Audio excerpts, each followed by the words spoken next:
And when stuff hits us in the face, we kind of have a choice, right? We have a choice of drifting away and hoping we get enough distance between us and the problem, or we can face it. And we can own our pieces that we need to own to make adjustments to become better human beings. We can apologize, no we need to apologize. We can take to God what we need to take to God and deal with grace. Because when we walk around with guilt of doing something wrong, and it manifests itself into shame that we are something wrong, we have a real problem.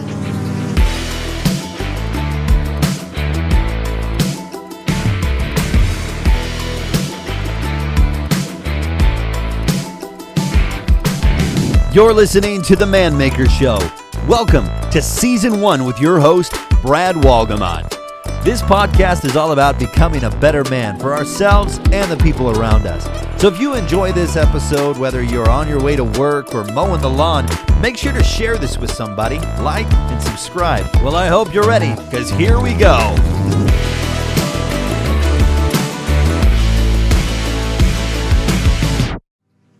Well, hello. My name is Brad Walgamot. Welcome to the Man Maker Show. Welcome to our first broadcast, coming to you from our home down in Mexico. And I've just been inspired to launch this. I've been thinking about this for a long time. I've talked to a lot of people about it, but for some reason I never pulled the trigger until recently. I just feel like I can't hold back any longer. And what I want to talk to you about is the condition of manhood in America. And I'm going to try to bring it to you in a way that is palatable. It's not offensive, not arrogant, not egotistical, not self-absorbed.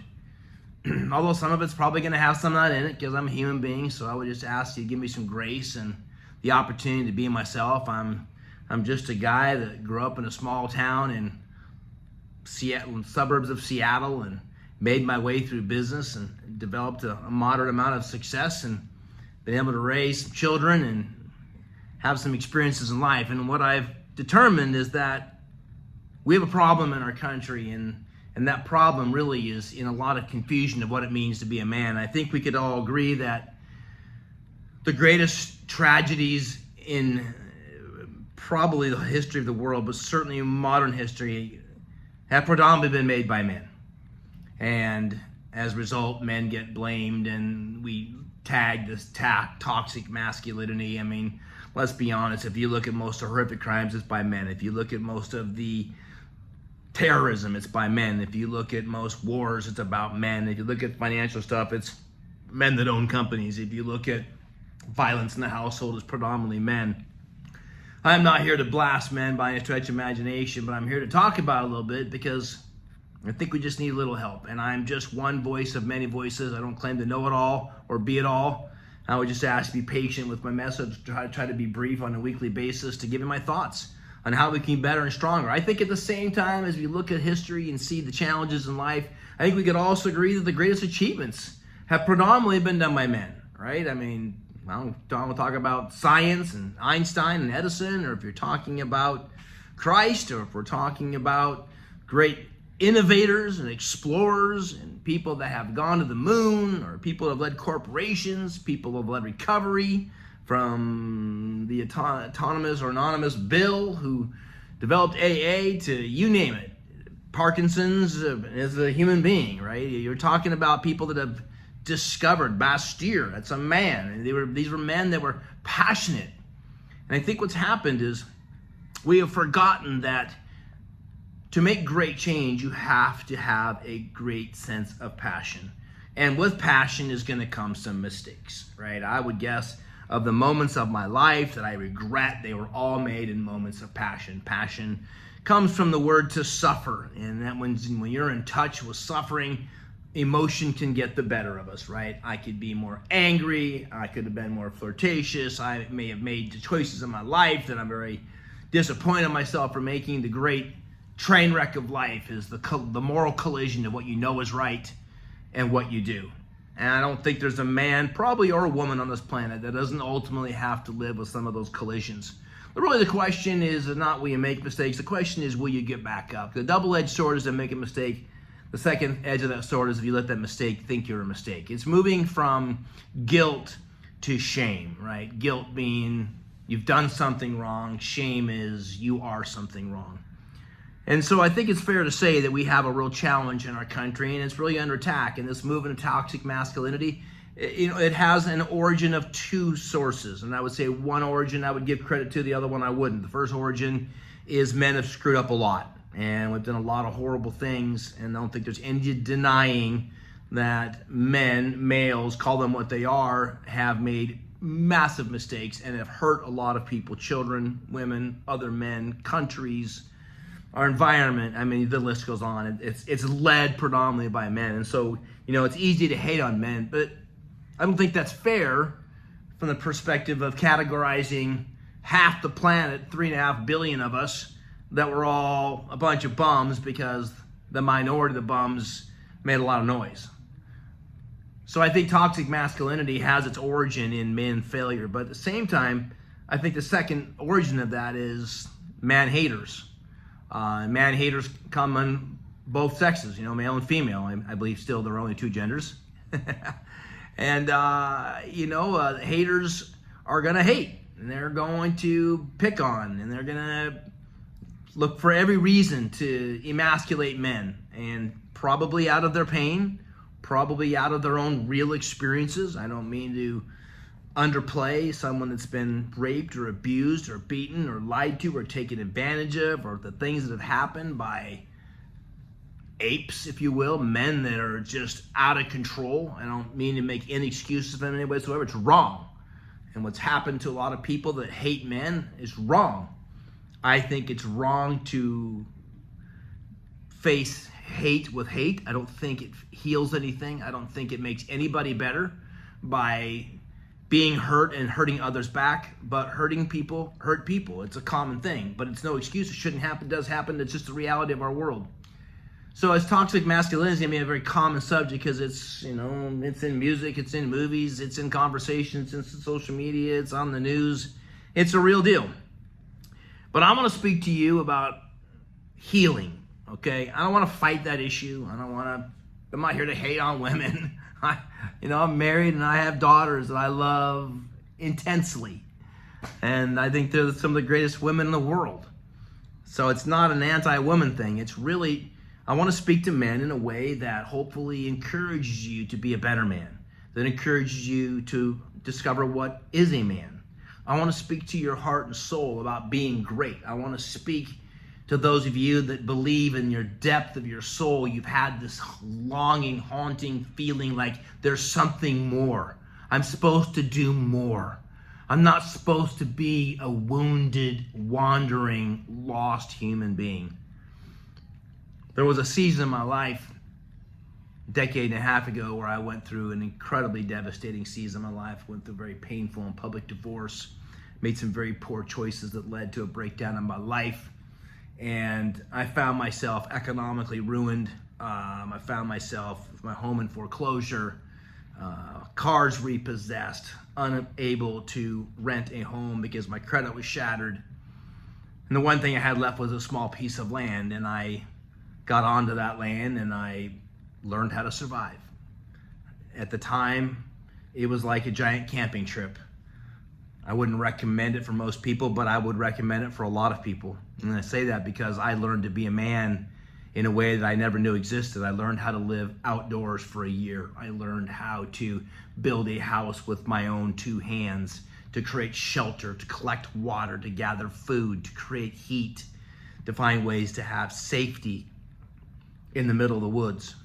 Not exactly something I would have thought I would have had to live with, considering I've had private aircraft and multiple homes and more cars than I can find the keys for. But at that particular season of my life, God took me through something that I never thought I'd go through.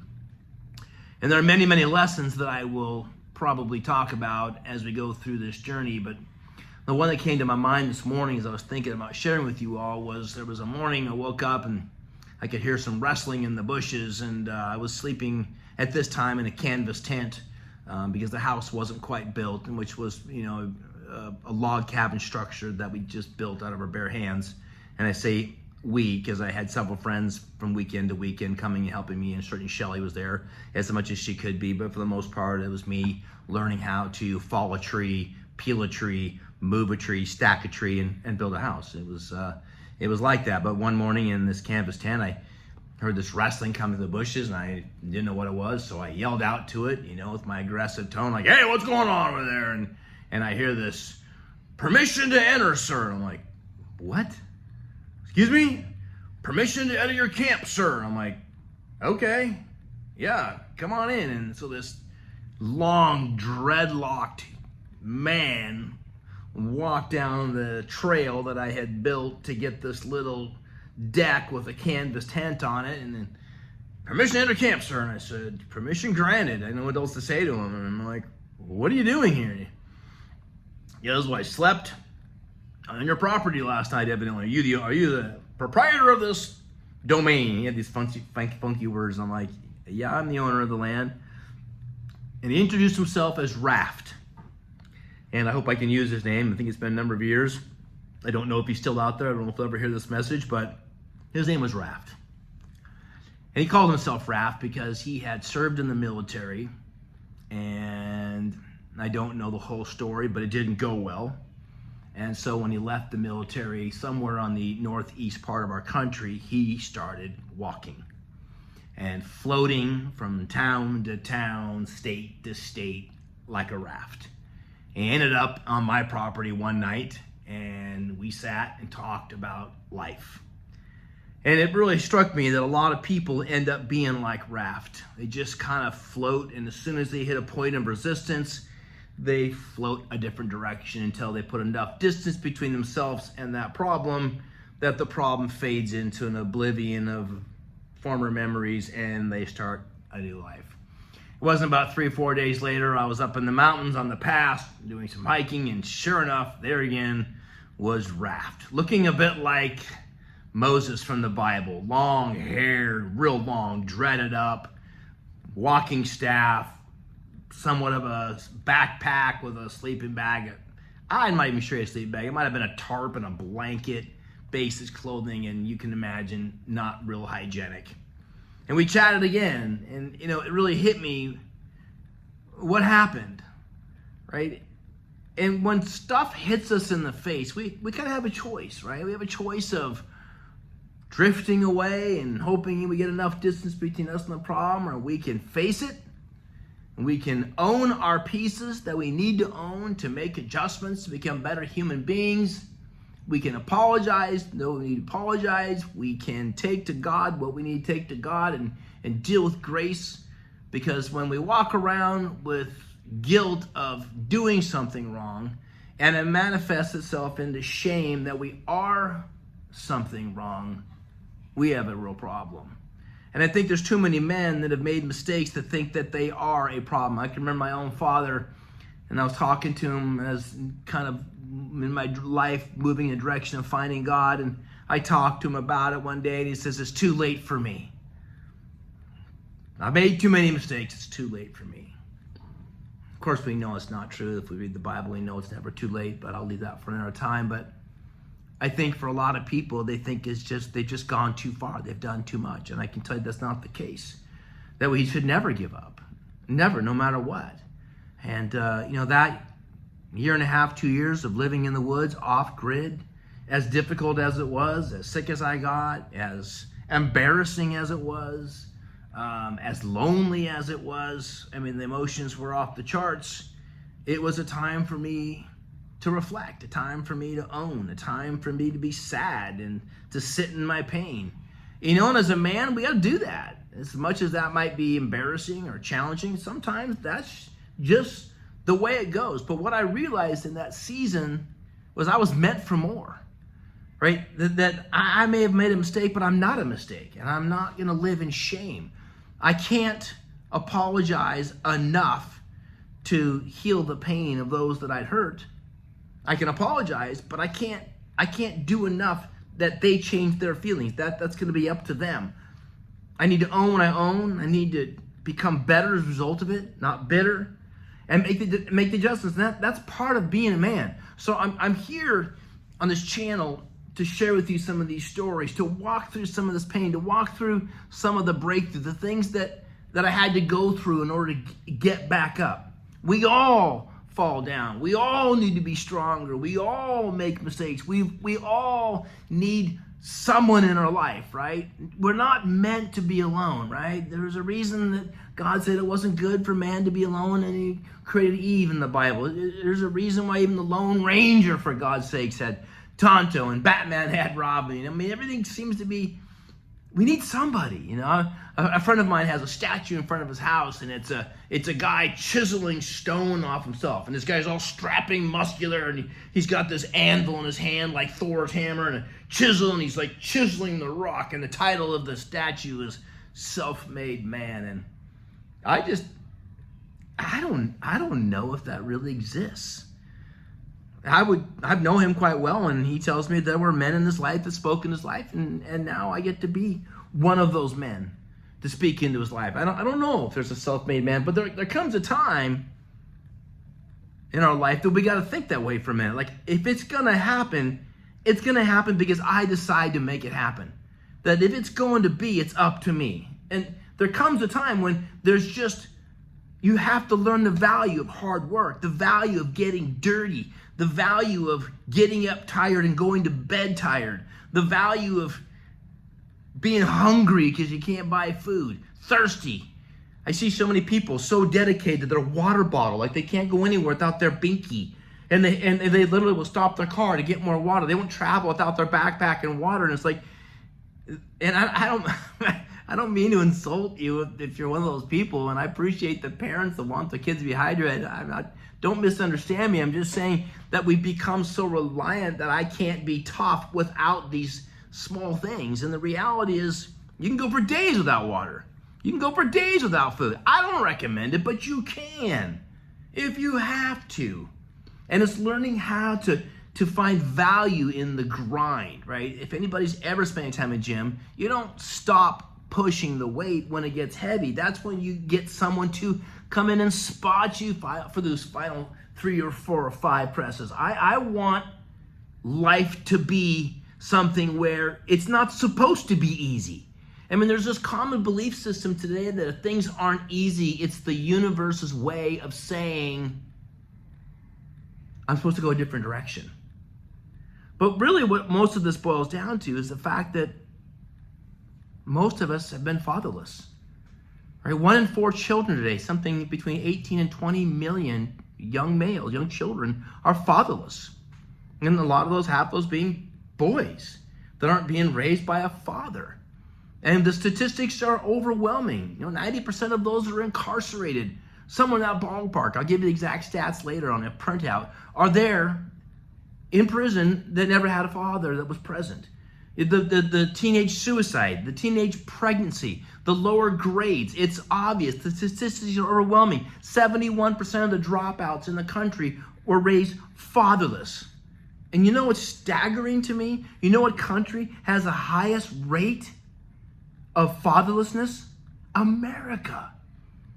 The last bastion of hope, of free enterprise, of capitalism, of freedom, to where you can be anything.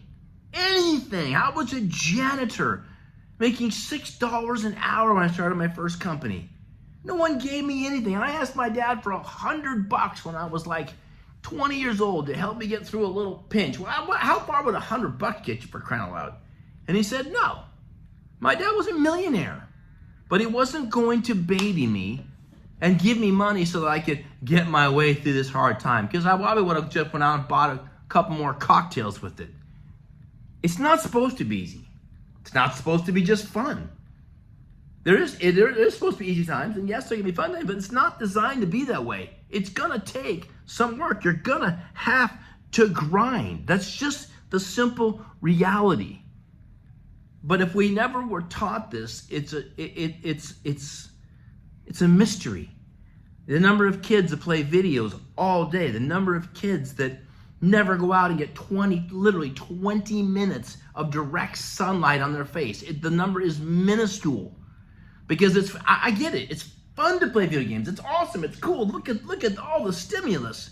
As compared to walking outside, it might seem boring compared to AR or VR. But we're losing our manhood because we're not willing to recognize that there's going to be a grind. I read a story the other day, and it really hit me. But it was about a nun that was visiting, her mission was to visit prisons. And so he went to the director of the prison, I can't remember what their name would be, but the chief, if you will, and said, I'd like to offer free Mother's Day cards to any of your men in here that want to send their mother a card. And he dropped off like 50 of them. She dropped off like 50 of them. He got a call like 2 days later saying, can I get a couple hundred more? We have more than 50 men here that want to do this.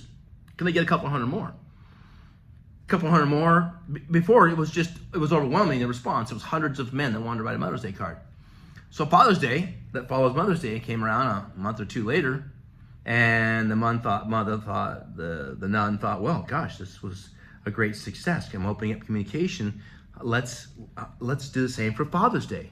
And so she dropped off, planned ahead, got several hundred Father's Day cards, brought them to the headmaster of the prison, and said, I'd like you to, let the prisoners know that if they want to write a letter to their father, that they can't. Not one person asked for a Father's Day card to send their father.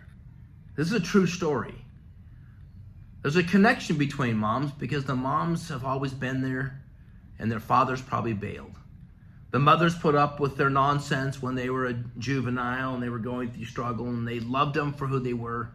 And the father might have been abusive physically, emotionally, spiritually, or just absent. And there was very little love amongst these prisoners for their fathers. And I think in a lot of ways that really hits the nail on the head, that our issue is that there are now generations of men that have been raised fatherless. My father was a really great man, but he was part of what they called the silent generation. And the silent generation was a group of men that went through the world wars. And my father was an officer after World War II, but Korea era. And didn't get deployed as a result of his vision, but he was an officer, went to college, and was a lieutenant. I can't remember how far he got, but it was ingrained into these men that they just didn't talk. And a lot of them experienced things in Korea, and then you come into Vietnam, and they experience things like in World War II, maybe Korea for that matter. I'm not a military expert, but there was a pride in going to war for our country as these men were fighting totalitarianism and Nazism and the eradication of a religious group, the Jewish people, that Hitler had a dream of doing. There was this saving the world. And then Korea, we thought we were doing the same, but it was against a different kind of a situation with China. And then we moved into Vietnam, and it got ugly. And men came home from that war devastated, to a point where still today, I've read statistics that every day, still to this day, one Vietnam veteran takes their own life, and that's been going on for 20 years, maybe 30 years, because they just can't deal with it. Or maybe they have medical issues and the VA is so broken they're not getting the proper help, but predominantly it's mental. And so men have really, really, really been hammered, and war is an awful thing. And here we are again, on the brink of World War III. Hopefully not. I think not. But, there's a lot of issues and a lot of infighting about whether we should or shouldn't be. And I'm not going to necessarily address those issues, but I am going to address the issue of the impact it's had on men. My father never talked to me. We never had the talk about sex. He caught me one day with a porno mag. It was before internet. And he called me every dirty name on the planet and made me feel like I was just an absolute horrible human being because I was willing to look at naked pictures as a teenager, probably 12, 13, 14, 15. I don't really remember, but I remember those words haunted me and for decades until I got some help and literally sat with some counselors and recounted that and realized that, hey, you're just a teenager in discovery, and you're not a bad person. But my dad ingrained his method of getting me to not make mistakes was to make me feel so shameful. It was the same with drugs, right? He thought I was always on drugs, and I've never done a drug in my life, quite frankly. But he hammered me so hard that he thought that was his technique. There wasn't a lot of love. There wasn't kindness. And I think a lot of people grew up with either an absent father that was gone due to death or due to just taken off or divorce, or they had a father that was not present. And as a result, they went through struggles. Or maybe you had a father that was present but had never been fathered himself and really didn't know how to be a man. And so manhood and toughness and discipline and competitiveness and a fire and a fight to go to war for your family, to defend with every ounce of your being for your family, to be tough and gritty and not concerned about your own well-being in terms of the narcissistic tendencies of what do you think of me and how's my hair and how's my clothing and how's my image. This has all been jacked up for most of us to a point where we never really learned what it meant to be a sacrificial servant, warrior, king for our family. We never really have understood. We've never been trained or coached. I had the fortunate opportunity to sit on the floor of coliseums with 30,000 people listening to a man that I love and respect this day. He passed away, his name is Bill Britt, talking about father power. Right? What it means to be cast in concrete, and how to be strong yet tender, the velvet and the warrior, the love and kindness and patience to raise a child, to love your wife, to see your parents eventually fade into the sunset of life, and to be compassionate, but be strong and vibrant and physically and mentally and emotionally and spiritually tough enough to build something in the face of adversity. How do you create this toughness but still this tenderness? How do you create this tenderness but still have this toughness? It's a challenge. And unfortunately, we've been emasculated to a point where it's almost like it's bad if you're a tough man. If you're a cowboy, if you're a grizzled guy, it's like made fun of. And that's sad. And I want to speak to that because I think we all need to learn the importance of healthy masculinity. And I'm going to talk to you about it. I'll share with you over the next few years. We'll see how long we go with this. I'm passionate about it. We're going to talk about everything. We're going to talk about parenting, strong fatherhood parenting. We're talking about strong, manly marriages, and yet what it means to be tender, loving, caring, and kind. What it means to be a son. What it means to be a grandson. What it means to be an uncle. What it means to be a coach. We're going to talk about things like changing a tire, changing the oil, using an axe, sharpening a chainsaw, framing a wall, right? Fixing your roof. We're going to have breakout camps where people will be invited in to learn a skill. Eventually, we'll have a website where people will be able to kind of go through adult-like Cub Scouts where you're going to check a box for learning how to change a tire. How many people don't know how to change a tire? AAA takes care of that, right? How to change your oil. How to get in there and bust that nut off there and drain the oil pan and change your oil filter. Oh no, I just paid someone $90. How do we do those things? How do we do the tough stuff?